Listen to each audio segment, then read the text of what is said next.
Et donc, quand on passe du gène à la protéine, on passe d'un langage génétique en 4 lettres AGCT à un langage protéique en 20 lettres, les 20 couleurs de perles. Et ça s'appelle la traduction. Ce n'est pas un terme que j'utilise pour la circonstance cet après-midi, c'est le véritable terme utilisé en biologie. On dit que les cellules traduisent les gènes en protéines. Maintenant, pour terminer cet aspect un petit peu technique et passer à autre chose, à quoi ça sert les protéines dans l'usine? Bien, ça sert à 2 types de choses. Les protéines, elles ont un rôle de structure. Parce que je vous ai dit, l'usine, la cellule, c'est comme une usine avec un mur extérieur, ici, un trait noir, avec des compartiments qui sont limités les uns des autres par des murs, des cloisons, les cloisons internes de l'usine. Eh bien, ces cloisons, elles sont faites de graisse, de lipides, essentiellement, mais également en partie de protéines. Donc les protéines, ce sont certains parpaings, certaines briques des murs de l'usine, un rôle de structure. Mais également, les protéines sont en quelque sorte les ouvriers qui bossent dans l'usine. À l'intérieur de nos cellules, on ne s'en rend pas compte là, mais ça bosse dur.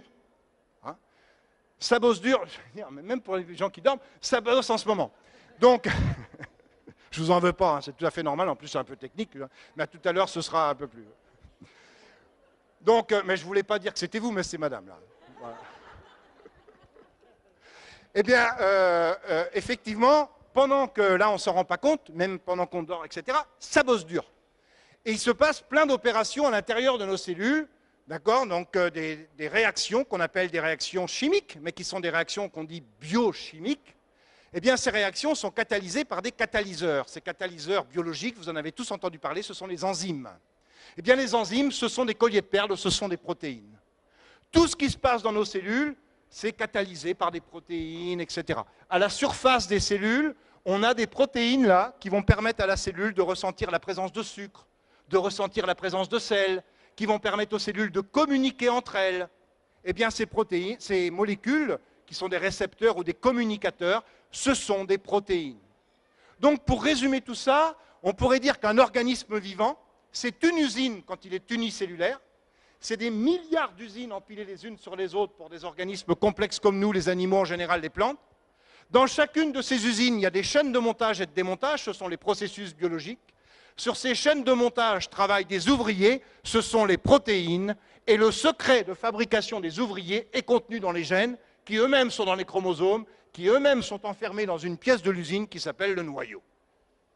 Voilà comment on peut succinctement, très succinctement, résumer le fonctionnement du vivant, en tout cas ce dont on en a besoin pour vous parler d'OGM. Alors maintenant, ça va, c'est clair? Super. On recommence depuis le début? Bon, non, ça va? C'est pas trop compliqué. Bon, les gènes donnent les protéines font des opérations dans les cellules, etc. Vous allez voir, je vais y revenir plusieurs fois, donc ça va faire écho. Alors justement, je vais vous permettre de vous reposer 5 minutes. Parce que vous voyez, là, j'ai utilisé une métaphore. J'ai dit les cellules, c'est des usines, les protéines, c'est les ouvriers de l'usine, etc. Alors les métaphores, j'adore ça. Parce que ça permet de rendre quelque chose de compliqué plus simple, quoique, et ça permet de rendre palpable des choses un petit peu abstraites. Et j'en use et j'en abuse avec mes étudiants à la fac ou avec le grand public, comme cet après-midi. Le problème des métaphores, c'est super, mais ça a ses limites. Bon, des fois, on s'aperçoit que le parallèle n'est plus trop parallèle, bon, ça, c'est pas grave. Mais c'est surtout qu'une métaphore, par extrapolation, on peut lui faire dire quelque chose de totalement faux. Et quelque chose que la personne qui a tenu la métaphore, moi en l'occurrence cet après-midi, ne pense absolument pas. Et ça m'est arrivé, après une conférence comme celle-là, j'ai quelqu'un qui vient me voir à la fin qui me dit « Monsieur Vélo, vous avez dit que les cellules c'était les usines, que les protéines c'était les ouvriers de l'usine. Eh bien, on peut aller plus loin dans la métaphore. Puisque les gènes détiennent le secret de fabrication des protéines, on pourrait dire que les gènes, c'est le personnel dirigeant de l'entreprise qui donne des ordres aux ouvriers. » Et là, je me suis senti très mal. Je me suis senti très mal parce que c'est tout ce que je conteste tous les jours avec mes étudiants et avec les gens, etc. C'est-à-dire, et vous allez voir que ça a un lien avec notre sujet, c'est-à-dire l'idée selon laquelle les gènes pourraient tout, que les gènes seraient maîtres de tout, qu'il y aurait une hiérarchie des molécules, une hiérarchie des processus avec les gènes en haut de la pyramide et puis les protéines qui exécutent en bas. Ça, c'est pas du tout comme ça que fonctionne le vivant. C'est une erreur, sauf que c'est malheureusement ce qu'on inculque à tout le monde, à travers les médias, à travers les cours à la fac, partout, partout, partout. On nous dit que les gènes peuvent tout. On nous dit que tout ce qu'on est comme individu et tout ce qu'on deviendra en grandissant est déjà inscrit dans nos gènes quand on est, même quand on est conçu. Et ça, l'histoire du tout génétique, je m'élève contre ça pour deux raisons. La première est une raison purement sociétale, la deuxième est directement en rapport avec le sujet de cet après-midi, les OGM. La première, c'est que dire que les gènes peuvent tout, c'est tomber dans l'eugénisme. C'est-à-dire ce détournement de la biologie à des fins raciales. Comme quoi il y aurait des peuples supérieurs qui auraient des gènes supérieurs, dont il faudrait favoriser la reproduction, et puis des peuples qui auraient des gènes inférieurs, dont il faudrait limiter la descendance.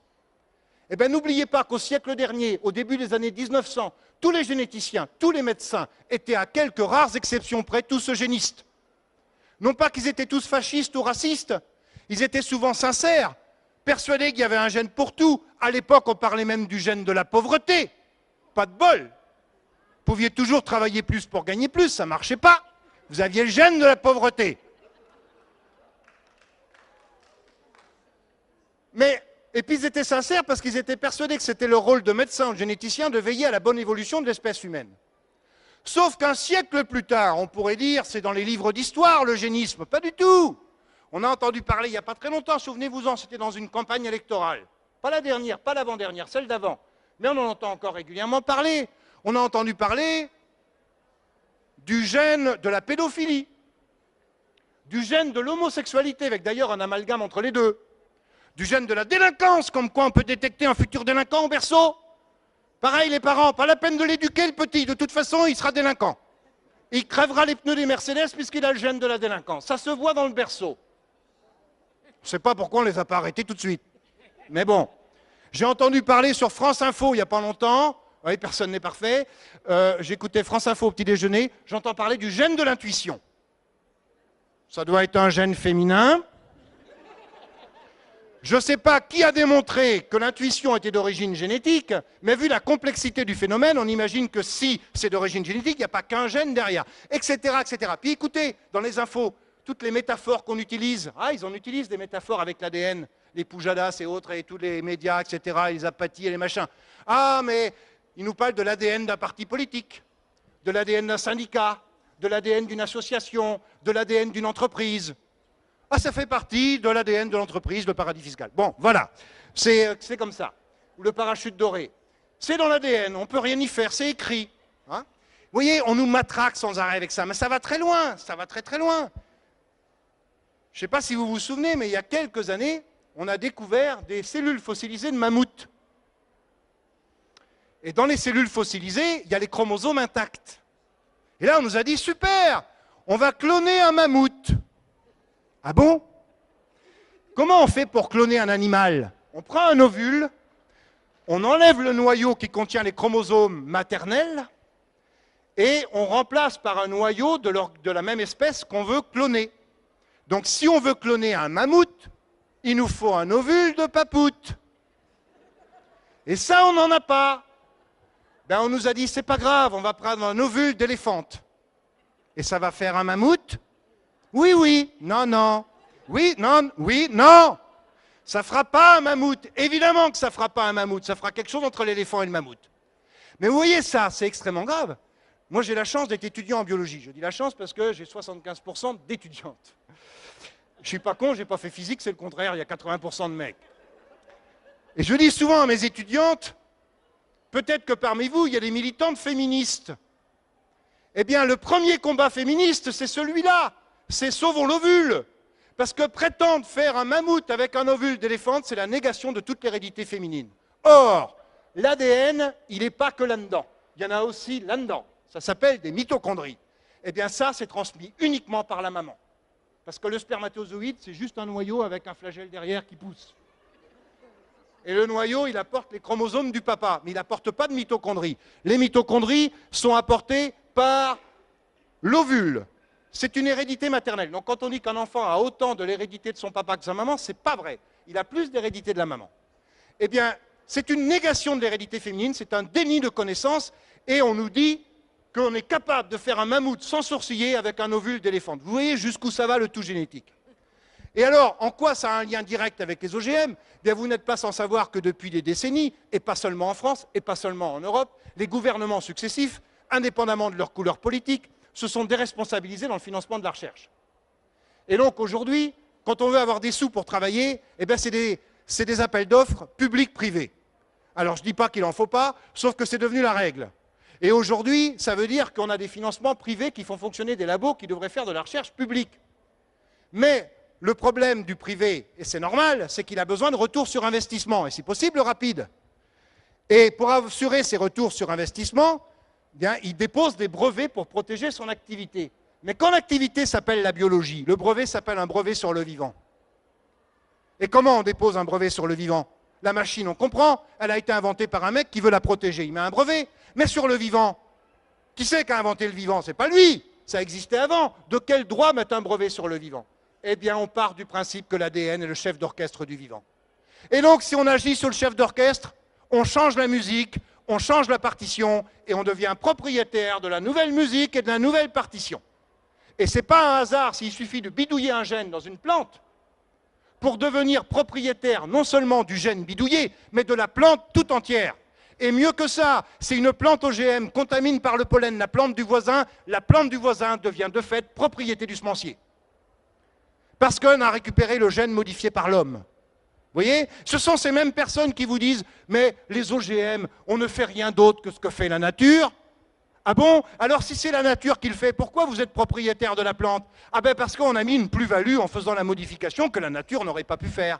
Mais ils vous disent ça une heure plus tard dans le débat. Ils ne se souviennent plus qu'ils ont dit le contraire une heure avant. C'est intéressant. Et vous voyez à quel point c'est directement lié tout ça. Le tout génétique. Moi qui vous parle, on m'appelle un biologiste moléculaire. Ça veut dire quoi? Biologiste moléculaire. C'est faire de la biologie au niveau des molécules. Ça ne devrait pas préjuger des molécules. Eh bien si, biologiste moléculaire, c'est pour les gens comme moi qui travaillent sur l'ADN. Mes collègues qui travaillent sur les protéines, eux, ce n'est pas des biologistes moléculaires, c'est des biochimistes, c'est des ringards. Vous avez la chance, aujourd'hui, on n'a pas invité n'importe qui, on a invité un biologiste moléculaire. Vous ne vous rendez même pas compte de l'importance de la personne qui est devant vous. Franchement, hein? Biologiste moléculaire. Mais qu'est-ce que ça veut dire? Pourquoi c'est réservé aux gens qui travaillent sur l'ADN? Parce que derrière moléculaire, il y a une notion de puissance. On ne se contente plus d'observer, on intervient sur le vivant. On agit au niveau des molécules. Et ce n'est pas un hasard que ce terme est réservé aux gens qui travaillent sur l'ADN. Vous voyez un peu jusqu'où ça va. Et donc, évidemment qu'il n'y a pas de hiérarchie des molécules. Évidemment qu'il n'y a pas de hiérarchie des processus. Quand une cellule se divise pour en donner deux, elle a 46 chromosomes, une cellule humaine, 23 de son papa, 23 de sa maman. Si elle se divise pour en donner deux, il va bien falloir qu'elle fasse à un moment donné 92, 2 fois 46, pour que les deux cellules filles récupèrent 46 et 46, identiques à la cellule mère. Mais qui c'est qui fabrique les nouveaux chromosomes, les 46 nouveaux identiques aux 46 premiers? Des protéines. Tout est interdépendant. Il n'y a pas de hiérarchie des molécules, il n'y a pas de hiérarchie des processus. Et donc, comme j'adore les métaphores et que je me suis fait piéger par ma propre métaphore, je dis maintenant que ma cellule usine est une coopérative ouvrière. Voilà. Il faut bien s'en sortir et retomber sur ses pieds. Voilà. Eh bien, maintenant que je vous ai raconté tout ça, pourquoi je vous ai raconté tout ça pour vous parler d'OGM? Parce que la possibilité pour nous chercheurs de fabriquer les OGM repose essentiellement sur ce schéma. C'est-à-dire sur le fait notamment que le langage génétique en 4 lettres AGCT est universel ou quasi universel dans tout le monde du vivant, de la bactérie à l'éléphant, passant par le chou-fleur, la tomate, l'humain. On a tous le même langage génétique, à quelques rares exceptions près. Ça veut dire quoi? Ça veut dire que si je prends un gène de bactérie, que je le mets dans le maïs est capable de prendre le gène à son propre compte, de le décoder, de fabriquer là où les protéines codées par le gène de bactérie. Autrement dit, quand je mets un gène de bactérie dans le maïs, j'introduis dans l'usine cellulaire du maïs des ouvriers de l'usine cellulaire bactérienne. Et si je mets des nouveaux ouvriers dans l'usine du maïs, ce n'est pas pour qu'ils regardent les autres bosser.